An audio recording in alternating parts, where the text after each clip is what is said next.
तमिलनाडु में अतिथि का सम्मानपूर्वक स्वागत करने की परंपरा है, लेकिन भारत के प्रधानमंत्री नरेंद्र मोदी का तमिलनाडु के मुख्यमंत्री द्वारा सीधे स्वागत न करके केवल पत्र के माध्यम से औपचारिक स्वागत करना उचित नहीं। पिछले चुनाव में द्रमुक की जीत का कारण फर्जी मतदाता ही हैं। एसआईआर प्रक्रिया के द्वारा इन फर्जी मतदाताओं को हटाया जाने वाला है, इसलिए द्रमुक और कांग्रेस जैसी पार्टियां इससे डर रही हैं। संवाददाता राजबाबू की रिपोर्ट। முதல்ல நான் வேலூர் மக்கள் அனைவருக்கும் எனது வணக்கத்தை தெரிவித்துக் கொள்கிறேன்.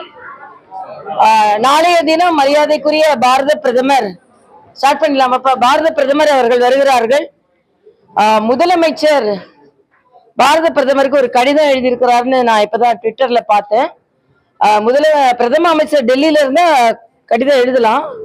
விவசாயிகளுக்காக அவரும் வராரு. விவசாயிகள் இயற்கை விவசாயத்து மேல உள்ள நன்மைகளும் விவசாயிகளுக்கு எந்த அளவிற்கு ஊக்க சக்தியாக இருக்க வேண்டும் என்பதற்காக வரார்.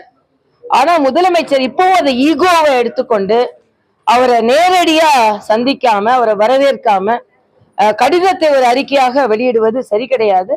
ஏனென்றால் புரோட்டோகால் படி முதலமைச்சர் அவர்கள் பிரதமர் வந்தால் அது நம்ம வந்தாரை வரவேற்கும் தமிழகம்.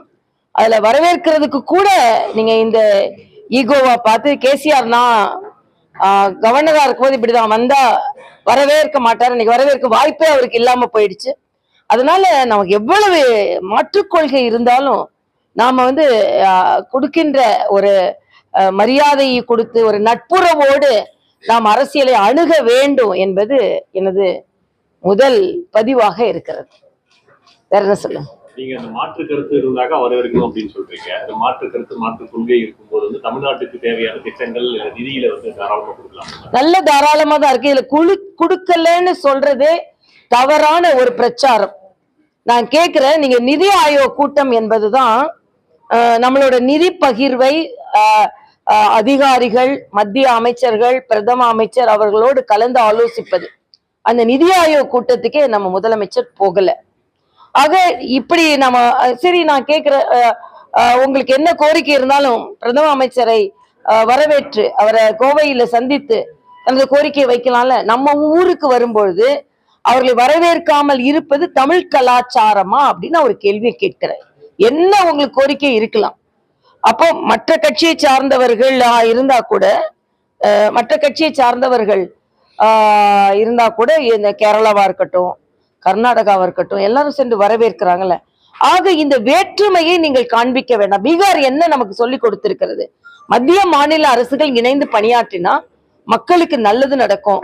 அந்த மக்களுக்கு நல்லது நடக்கும்போது மக்கள் நிச்சயமாக வாக்களிப்பார்கள் என்பதை தான் பீகார் நமக்கு காண்பித்திருக்கிறது. அதனால முதலமைச்சர் மறுபடியும் இந்த மோதல் போக்கை கடைபிடிக்காமல் நம் தமிழகத்திற்கு வரும்பொழுது நம் வரவேற்கும் நம் பண்பை வெளிப்படுத்த வேண்டும் என்பது எனது கருத்து. ஏன்னா நம்ம தமிழ் பண்பே வேறு மாநிலத்திலிருந்து வரும்பொழுது அதை வரவேற்பது நம் தமிழ் பண்பு.